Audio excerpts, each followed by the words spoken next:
നമസ്കാരം, ശ്രീലക്ഷ്മിയാണ്. നമ്മുടെ ബഹുമാനപ്പെട്ട ഗതാഗത വകുപ്പ് മന്ത്രിയുടെ ഒരു പ്രസംഗം കണ്ടു. ആ പ്രസംഗത്തിന്റെ വിഷ്വൽസ് നിങ്ങൾ കണ്ടിട്ടുണ്ടാവും, എങ്കിലും ഇതൊന്ന് കണ്ടു നോക്കൂ. ബസ്സിന് കാശില്ലാത്ത സ്ത്രീ സ്വകാര്യ സ്കൂളിലേക്ക് കുട്ടികളെ വിടുകയാണ്. ഗവൺമെന്റ് സ്കൂളിൽ സീറ്റ് ഒഴിഞ്ഞെടുക്കുക. ഗവൺമെന്റ് സ്കൂളിലേക്ക് ഇപ്പോഴും കുട്ടികളെ വിടുന്നതിന് പകരം ഫീസ് കൊടുക്കേണ്ടാത്ത പ്രൈവറ്റിൽ പോലും വിടാതെ ഇവിടെ വിടുന്നത് ഫീസ് കൊടുക്കേണ്ട സ്കൂളിലേക്ക് വിടുന്നു. അല്ലെ?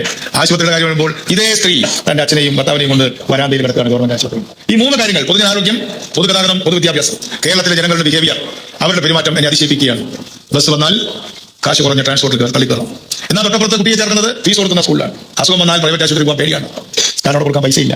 പക്ഷേ പ്രിയദർശിനി വന്നപ്പോൾ നിങ്ങളുടെ ബസ് വിട്ട് മറ്റ് പ്രിയദർശിനി കാത്തു നിന്ന് തിരക്കി ആളുകൾ പോകുന്നതിന്റെ കാരണം നിങ്ങളോടുള്ള വിരോധം കൊണ്ടോ എന്നോടുള്ള സ്നേഹം കൊണ്ടോ അല്ല, മറിച്ച് നമ്മുടെ നാട്ടിലെ കുടുംബിനികൾക്ക് കയ്യിൽ കാശില്ലാത്തത് കൊണ്ടാണ് എന്ന യാഥാർത്ഥ്യമാണ് ഞങ്ങൾ പഠിക്കുന്നത്. അതായത് അന്നദാനം നടത്തുന്നുണ്ട് എന്നൊരു ബോർഡ് വെച്ച് വരുന്ന ആൾക്കാരുടെ ജീവിത നിലവാരവും സാഹചര്യവും അവരുടെ പ്രവർത്തികളും ഒക്കെ നോക്കിയേ ഭക്ഷണം കൊടുക്കൂ എന്ന് പറയുന്നതിൽ എന്തെങ്കിലും ലോജിക് ഉണ്ടോ എന്നുള്ളതാണ് ക്വസ്റ്റ്യൻ. അന്നദാനം ഒരിടത്ത് നടത്തുമ്പോൾ അതിൽ പങ്കെടുക്കുന്നവരുടെ ജീവിത സാഹചര്യമോ സാമ്പത്തിക സ്ഥിതിയോ ജീവിത നിലവാരമോ ഒന്നും തന്നെ അന്നദാനം നടത്തുന്ന സ്പോൺസർ അറിയേണ്ട കാര്യമില്ല എന്ന് പറഞ്ഞതുപോലെ തന്നെയാണ് പ്രിയദർശിനി സൗജന്യ യാത്രയും. പ്രിയദർശിനി സൗജന്യ യാത്ര കോൺഗ്രസ് പ്രകടന പത്രികയിൽ ഉൾപ്പെടുത്തിക്കൊണ്ട് സ്ത്രീകളോട് വാഗ്ദാനം ചെയ്യുമ്പോൾ അതിനകത്ത് സാമ്പത്തിക സ്ഥിതിയോ ജീവിത സാഹചര്യമോ ഒന്നും തന്നെ മെൻഷൻ ചെയ്തിട്ടില്ല. പകരം പറഞ്ഞത് എല്ലാ സ്ത്രീകൾക്കും കേരളത്തിൽ KSRTC ബസ്സിൽ സൗജന്യ യാത്ര എന്ന് തന്നെയാണ്. അതോടൊപ്പം തന്നെ സ്ത്രീകളായി ജീവിക്കുന്ന ട്രാൻസ്ജെൻഡേഴ്സിനും ഇത് അനുവദനീയമാണ് എന്നാണ്. അവിടെ ഒരിക്കലും പറഞ്ഞിട്ടില്ല നിങ്ങൾക്ക് ഇത്ര സാമ്പത്തികമേ പാടുള്ളൂ, അല്ലെങ്കിൽ നിങ്ങളുടെ ജീവിത സാഹചര്യം ഇത്രയേ പാടുള്ളൂ, നിങ്ങൾ BPL-കാരായിരിക്കണം അല്ലെങ്കിൽ നിങ്ങൾ APL-കാരായിരിക്കണം, ഇതൊന്നും പറഞ്ഞിട്ടില്ല. ആകെ പറഞ്ഞത് സ്ത്രീകളായിരിക്കണം എന്നുള്ളത് മാത്രമാണ്. അങ്ങനെ സർക്കാർ ഇങ്ങോട്ട് വാഗ്ദാനം ചെയ്യുകയും സർക്കാർ അത് നടപ്പിലാക്കുകയും ചെയ്യുമ്പോൾ അത് അനുഭവിക്കുക അല്ലെങ്കിൽ അത് യൂസ് ചെയ്യുക എന്നുള്ളത് ഞങ്ങളുടെ അവകാശമല്ലേ? അതെങ്ങനെയാണ് ഒരു തള്ളിക്കയറ്റമായിട്ട് വ്യാഖ്യാനിക്കപ്പെടുന്നത്? ഇനി അങ്ങനെ വ്യാഖ്യാനിക്കുന്നുവെങ്കിൽ വിളിച്ചു വരുത്തി അപമാനിക്കുന്നതിന് തുല്യമല്ലേ? തുല്യമാണ്. ഒരു സ്ത്രീകളും വന്ന് സർക്കാരിനോട് ചോദിച്ചിട്ടില്ല ഞങ്ങൾക്ക് സൗജന്യ യാത്ര തരൂ എന്ന്. കോൺഗ്രസ് പാർട്ടി ഇങ്ങോട്ടാണ് പറഞ്ഞത് സൗജന്യ യാത്ര തരാമെന്ന്. അതിന് പ്രകാരമാണ് സ്ത്രീകളൊക്കെ ആ ഒരു സൗജന്യ യാത്ര ലഭ്യമാകുന്നത്. അന്നു മുതൽ ഈ ഒരു പദ്ധതി അനൗൺസ് ചെയ്ത നാൾ മുതൽ ഞാനടക്കമുള്ള കുറെ സാധാരണക്കാരായിട്ടുള്ള സ്ത്രീകൾ പറയുന്നുണ്ടായിരുന്നു കേരളത്തിൽ 50% സ്ത്രീകൾക്ക് വാഹനത്തിനുള്ള പൈസ കൊടുക്കാൻ, അതായത് യാത്രാ കൂലി കൊടുക്കാനുള്ള നിവർത്തിയുണ്ട്, സാമ്പത്തിക സ്ഥിതിയുണ്ട്. അതില്ലാത്തവർക്ക് കൊടുത്തോളൂ, അതുള്ളവരെ ഒഴിവാക്കൂ. അങ്ങനെ ഒഴിവാക്കുമ്പോഴുള്ള ഗുണം എന്ന് പറയുന്നത് നമ്മുടെ കേരളം എന്ന് പറയുന്നത് ഒരു കൊച്ചു സംസ്ഥാനമാണ്. ആ ഒരു കൊച്ചു സംസ്ഥാനത്തിന്റെ സാമ്പത്തിക ബാധ്യത എന്ന് പറയുന്നത് നമ്മുടെ കേരളത്തിലെ ജനസംഖ്യയുടെ തലയെണ്ണിയുള്ള ലോൺ എന്ന് പറയുന്നത് പോലെയാണ്. അവിടെ ഇത്തരം സൗജന്യങ്ങൾ നൽകുമ്പോൾ അർഹതയില്ലാത്തവർക്ക് കൂടി നൽകുമ്പോൾ അർഹതപ്പെട്ടവർക്ക് അധികം നാൾ നൽകാതിരിക്കേണ്ടി വരും എന്നുള്ളതൊരു വസ്തുതയാണ്. ഇത് തന്നെയാണ് ഞങ്ങളും ആദ്യം മുതൽ പറഞ്ഞുകൊണ്ടിരിക്കുന്നത്. പക്ഷെ അന്ന് അതൊക്കെ തള്ളിപ്പോയി. അതൊക്കെ ഭയങ്കരമായിട്ട് ഞങ്ങളെ സർക്കാരിനെതിരെ പറയുന്നു എന്നുള്ള ആൾക്കാരാക്കി മാറ്റുകയാണ് ചെയ്തത്. അതായത് ഒരു കാര്യം മാത്രമാണ് എനിക്ക് പറയാനുള്ളത്. അതായത് നമ്മൾ താമസിക്കുന്നത് നമ്മുടെ കൊച്ചു കേരളത്തിലാണ്. നമ്മുടെ കൊച്ചു കേരളത്തിന്റെ കടബാധ്യതകളെല്ലാം തന്നെ നമ്മൾ സാധാരണക്കാർക്ക് അറിയുന്നതാണ്. നമ്മുടെ കൊച്ചു സംസ്ഥാനത്തിന് അധികം വരുമാന മാർഗങ്ങളില്ല എന്നറിയാവുന്നതാണ്. അതുകൊണ്ട് തന്നെ ഉള്ള വരുമാന മാർഗങ്ങളിൽ നിന്ന് കിട്ടുന്ന പൈസകൾ ഇത്തരം അനർഹരായിട്ടുള്ള ആൾക്കാർക്ക് പല പല കാര്യങ്ങൾ ചെയ്തു കൊടുക്കുന്നതിന് പകരം അർഹതപ്പെട്ടവർക്ക് ദീർഘനാൾ, അല്ലെങ്കിൽ ഇപ്പോൾ ഒരു 4 ലക്ഷം രൂപ 5 ലക്ഷം രൂപ ഒക്കെ കൊണ്ടൊരു വീട് വെക്കണം എന്ന് പറഞ്ഞാൽ നടക്കില്ല. 10, 12, 15 ലക്ഷം ഒക്കെ വേണ്ടി വരും ഒരു സാധാരണക്കാരന് വീട് വെക്കാൻ. ഈ പറഞ്ഞ പോലെ അർഹതയില്ലാത്തവർക്ക് കൊടുക്കുന്നതിനേക്കാൾ അർഹതയുള്ളവർക്ക് ആ എമൗണ്ട് കൂട്ടിക്കൊടുക്കട്ടെ. അതല്ലേ അതിന്റെ ഒരു ശരി എന്ന് പറയുന്നത്. ഇത് മാത്രമാണ് തുടക്കം മുതൽ ഞാൻ അടക്കമുള്ളവർ പറഞ്ഞുകൊണ്ടിരിക്കുന്നത്.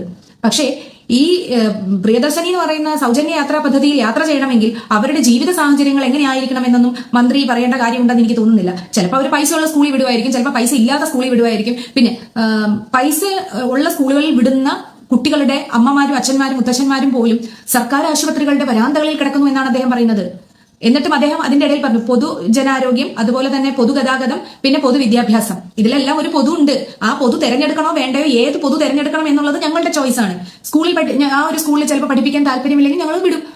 ഈ പ്രൈവറ്റ് സ്കൂളിൽ വിടാനുള്ള പൈസ സർക്കാരിനോട് സാധാരണ ജനങ്ങൾ ചോദിക്കുന്നില്ലല്ലോ. അവർ മുണ്ട് മുറുക്കി എടുത്തും ലോൺ എടുത്തും കടം മേടിച്ചും കൂലിപ്പണി ചെയ്തും പട്ടിപ്പണി ചെയ്തും കട്ടിപ്പണി ചെയ്തും ഒക്കെ തന്നെയല്ലേ ഞങ്ങൾ കൊടുക്കുന്നത്. അത് സർക്കാരിന്റെ ബാധ്യതയല്ലല്ലോ. പിന്നെ സർക്കാരിന്റെ ബാധ്യത അല്ലാത്ത കാലത്തോളം ഞങ്ങളുടെ കുട്ടികൾ ഏത് സ്കൂളിൽ എങ്ങനെ പൈസ കൊടുത്ത് പഠിക്കുന്നു എന്നുള്ളതൊന്നും ഒരു സർക്കാർ പദ്ധതിയും അനുവദിക്കുമ്പോൾ അതിനൊരു മാനദണ്ഡമാക്കേണ്ടതില്ല. അങ്ങനെ മാനദണ്ഡമാക്കുന്നുണ്ടെങ്കിൽ അത് നേരത്തെ പറയണം. അങ്ങനെയാണെങ്കിൽ ഈ പറഞ്ഞ പ്രൈവറ്റ് സ്കൂളുകളിൽ പഠിക്കുന്ന കുട്ടികളുടെ അമ്മമാരൊന്നും ഈ പറഞ്ഞ സൗജന്യ യാത്രയ്ക്ക് വേണ്ടിയിട്ട് പ്രിയദർശിനി എന്ന് ലേബൽ ചെയ്യപ്പെട്ട ബസ്സുകളിൽ കയറില്ലായിരുന്നു.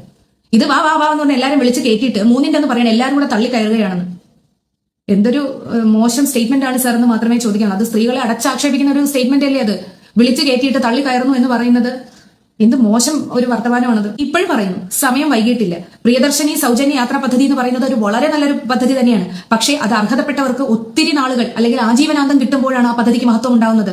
അതല്ലാതെ ലക്ഷങ്ങൾ സാലറി വാങ്ങിക്കുന്ന ടീച്ചർമാരും അല്ലെങ്കിൽ ഡോക്ടേഴ്സും അല്ലെങ്കിൽ എഞ്ചിനീയേഴ്സും അല്ലെങ്കിൽ അങ്ങനെയുള്ള ബിസിനസ്സുകാരും എല്ലാവരും കാത്തുനിന്ന് ഈ ബസ്സിൽ ഇടിച്ചു കയറി പോകേണ്ട കാര്യമില്ല. അങ്ങ് പറഞ്ഞ സ്റ്റേറ്റ്മെന്റ് കറക്റ്റാണ്. പക്ഷെ പറഞ്ഞ ടോണും പറഞ്ഞ രീതിയും മാത്രമാണ് ഇൻസൾട്ടിംഗ് ആയിട്ടുള്ളത്. അപ്പോൾ ഇനിയും സമയം വൈകിട്ടില്ല എന്ന് തന്നെയാണ് എപ്പോഴും പറഞ്ഞുകൊണ്ടിരിക്കുന്നത്. ഈ പ്രിയദർശിനി സൗജന്യ യാത്ര എന്ന് പറയുന്നത് സാമ്പത്തികമായി പിന്നോക്കം നിൽക്കുന്നവർക്ക്, സ്കൂളിൽ കോളേജിലും പഠിക്കുന്ന കുട്ടികൾക്ക്, ആൺ പെൺ വ്യത്യാസമില്ലാതെ, അതുപോലെ തന്നെ സീനിയർ സിറ്റിസൺസിന്, രോഗികൾക്ക് അല്ലെങ്കിൽ വികലാംഗർക്ക്, ഭിന്നശേഷിക്കാരായ കുട്ടികൾക്ക്, ഇങ്ങനെയുള്ളവർക്ക് മാത്രമായി മിതപ്പെടുത്തേണ്ടത് വളരെ അത്യാവശ്യമാണ്. അതല്ലാന്നുണ്ടെങ്കിൽ ഈ പദ്ധതി അധിക നാൾ മുന്നോട്ട് കൊണ്ടുപോകാൻ പറ്റില്ല എന്ന് മാത്രമല്ല, അങ്ങ് ഈ പറഞ്ഞ പൊതുഗതാഗതം എന്ന് പറയുന്ന സംവിധാനത്തിന്റെ ആ ഒരു സന്തുലന അവസ്ഥ തന്നെ തകർന്നു തരിപ്പണമായി നമ്മൾ എല്ലാവരും ഈ എന്താണ് പറയാ, പൈസ കൊടുത്ത് പോകാൻ ഗതി ഇല്ലാത്തവരും പൈസ കൊടുത്ത് ഗതി ഉള്ളവരും എല്ലാവരും അമിത ചാർജുകൾ ഈടാക്കി പ്രൈവറ്റ് ഗതാഗതത്തെ നമ്മൾ ആശ്രയിക്കേണ്ടി വരും എന്നുള്ള കാര്യത്തിൽ യാതൊരു സംശയവും ഇല്ല. അപ്പോൾ ഒരു പദ്ധതിയൊക്കെ അനൗൺസ് ചെയ്യുന്നതിന് മുമ്പ് നമ്മുടെ സംസ്ഥാനത്തിന്റെ ഒരു എന്താണ് പറയാ, ഒരു സാമ്പത്തിക സ്ഥിതി, ഇതൊക്കെ നിങ്ങൾ ആരും മനസ്സിലാക്കാത്തത് എന്തുകൊണ്ടാണ്? അല്ലെങ്കിൽ വെറും വോട്ടിന് വേണ്ടി മാത്രം ജനങ്ങളുടെ ശ്രദ്ധ പിടിച്ചു കിട്ടുന്നതിന് എന്തെങ്കിലുമൊക്കെ വിളിച്ച് പറഞ്ഞിട്ട് പോകുമ്പോൾ മുൻ സർക്കാരുകൾ ചെയ്തു വെച്ചതുപോലെ തന്നെ ഖജനാവിനകത്തുള്ളത് എന്താണെന്ന് അറിയാതെ ഓരോ പദ്ധതികൾ പ്രഖ്യാപിക്കുകയും കുറെ കടവും കാവലും വലിച്ചു വെക്കുകയും മൂന്നിൻ്റെന്ന് അവർ മാറി അടുത്ത പാർട്ടി വരുമ്പോഴും പഴയ കുരുടി കഥക് തുറന്നുള്ള അവസ്ഥയിൽ കടക്കണിയിലോട്ട് ഒരു സംസ്ഥാനം പോകുന്നതാണോ ഒരു സംസ്ഥാനത്തിന്റെ വികസനം എന്ന് പറയുന്നത്? അല്ല. മറിച്ച് ആ സംസ്ഥാനത്തിലേക്ക് വരുമാനം ഉണ്ടാക്കുന്ന മാർഗങ്ങൾ കണ്ടെത്താനാണ് ഇനി വളരെ പ്രതീക്ഷയോടുകൂടി ജനങ്ങൾ കാണുന്ന ഈ കോൺഗ്രസ് സർക്കാർ ശ്രമിക്കേണ്ടത്. ഇതിൽ പാർട്ടി എന്നോ രാഷ്ട്രീയമോ കാണേണ്ട കാര്യമില്ല. കേരളം എന്ന് പറയുന്ന നമ്മുടെ കൊച്ചു സംസ്ഥാനത്ത് ജീവിക്കുന്ന ഒരു പ്രജ എന്ന രീതിയിൽ നമ്മുടെ ഓരോരുത്തരുടെയും ആവശ്യമാണ് നമ്മുടെ സംസ്ഥാനം എന്ന് പറയുന്നത് സ്വയം പര്യാപ്തമാവുക എന്നുള്ളത്. പിന്നെ ഇനി പ്രിയദർശിനി യാത്രയിലെ തള്ളിക്കയറ്റമൊക്കെ അവിടെ നിൽക്കട്ടെ. ഈ പ്രസംഗത്തിന്റെ അവസാനം അദ്ദേഹം പറഞ്ഞ ഒരു പോയിന്റിന് വളരെ പ്രസക്തിയുണ്ട്. ഈ തള്ളിക്കയറുന്നത് എന്തുകൊണ്ടാണ് സ്ത്രീകൾ പ്രിയദർശിനി ബസ്സിലേക്ക്? സ്ത്രീകളുടെ കയ്യിൽ കാശില്ല എന്നുള്ളതാണ്. സർ, അത് അങ്ങയുടെ തികച്ചും തെറ്റായ ധാരണയാണ് കേട്ടോ. കേരളത്തിലെ 50% സ്ത്രീകൾക്കും അവനവന്റെ യാത്രാക്കൂലി നൽകാൻ കഴിവുള്ള സ്ത്രീകൾ തന്നെയാണുള്ളത്. അവർക്ക് വരുമാന മാർഗമുണ്ട്. ഗതിയില്ലാത്ത ആൾക്കാരുണ്ട്. അവർക്ക് പ്രിയദർശിനിയുടെ സൗജന്യ യാത്ര വർഷങ്ങളോളം കാലങ്ങളോളം അല്ലെങ്കിൽ അവരുടെ ആജീവനാന്തം കൊടുക്കണം എന്ന് തന്നെയാണ് പറയുന്നത്. ഇനി സ്ത്രീകളുടെ കയ്യിൽ പൈസ ഇല്ല എന്ന് പറഞ്ഞ പോയിന്റിലേക്ക് നമുക്ക് തിരിച്ചു വരാം. സ്ത്രീകളുടെ കയ്യിൽ പൈസ ഇല്ലാത്തതിന് എന്നും സ്ത്രീകൾക്ക് എല്ലാ കാര്യങ്ങൾക്കും സൗജന്യം കൊടുത്തുകൊണ്ടിരിക്കുക എന്നുള്ളതാണോ സർ അതിന്റെ പോംവഴി എന്ന് പറയുന്നത്? അല്ല. സ്ത്രീകൾക്ക് വരുമാന മാർഗം ഉണ്ടാക്കി കൊടുക്കാനുള്ള വഴികളാണ് സർക്കാർ തേടേണ്ടത്. ഈ സ്ത്രീകളുടെ വലിയ സംരംഭം എന്നും ഞാൻ പറയുന്നില്ല. ഒരൊറ്റ കാര്യം മാത്രം ചെയ്താൽ മതി. അതാത് പഞ്ചായത്തിലെ അല്ലെങ്കിൽ അതാത് വാർഡുകളിലെ കൗൺസിലേഴ്സിനെ ഉൾപ്പെടുത്തിക്കൊണ്ട് അതാത് വീടുകളിലെ ഉള്ള സ്ഥലങ്ങളിൽ ചെടിച്ചട്ടിയിലാണെങ്കിൽ ഒരു 10 ചീരക്കമ്പാണെങ്കിലും കുഴപ്പമില്ല, നട്ടു വളർത്താൻ പറയും. എന്നിട്ട് നിങ്ങൾ ഈ പറഞ്ഞ കൃഷി വകുപ്പുമായിട്ട് ആലോചിച്ച് ഒരു ഔട്ട്ലെറ്റ് അതാത് ജംഗ്ഷനുകളിൽ തുടങ്ങും. ഞങ്ങൾ സ്ത്രീകളെല്ലാം ഈ ഉണ്ടാക്കുന്ന പച്ചക്കറികൾ അവിടെ കൊടുക്കാം, ജൈവ പച്ചക്കറികൾ. എന്നിട്ട് അതുവഴി നമ്മുടെ ആ ഒരു സ്ഥലത്ത് നമുക്ക് വിൽക്കാം. അങ്ങനെയാകുമ്പോൾ സാർ പറഞ്ഞ ഈ പൊതുജന ആരോഗ്യത്തിലും വളരെ മാറ്റം വരും. രോഗമില്ലാത്ത അവസ്ഥ വരും. കാരണം ജൈവ ഭക്ഷണം കഴിക്കുക, വിഷമില്ലാത്ത ഭക്ഷണം കഴിക്കുക എന്നുള്ളത് തന്നെ പൊതുജന ആരോഗ്യത്തിനെ വർദ്ധിപ്പിക്കുന്ന ഒന്നാണ്. അല്ലാതെ മെഡിക്കൽ സംവിധാനങ്ങൾ കൂട്ടുക എന്നുള്ളതല്ല അതിന്റെ ഒരു പരിഹാരം എന്ന് പറയുന്നത്. രോഗം വരാതിരിക്കാനുള്ള മാർഗങ്ങൾ തേടുക എന്നുള്ളതാണ്. അത് പറഞ്ഞ പോലെ തന്നെയാണ് സ്ത്രീകൾക്ക് സൗജന്യങ്ങൾ നൽകുന്നതിന് പകരം സ്ത്രീകളെ പൈസ ഉണ്ടാക്കാനുള്ള മാർഗങ്ങൾ കണ്ടെത്തി കൊടുക്കുകയാണ് ഒരു സർക്കാർ ചെയ്യേണ്ടത് എന്നുള്ളതാണ്. അപ്പോൾ ഇതൊക്കെ അങ്ങയുടെ ശ്രദ്ധയിൽപ്പെടട്ടെ എന്ന് ആഗ്രഹിച്ചുകൊണ്ട് നിർത്തുന്നു.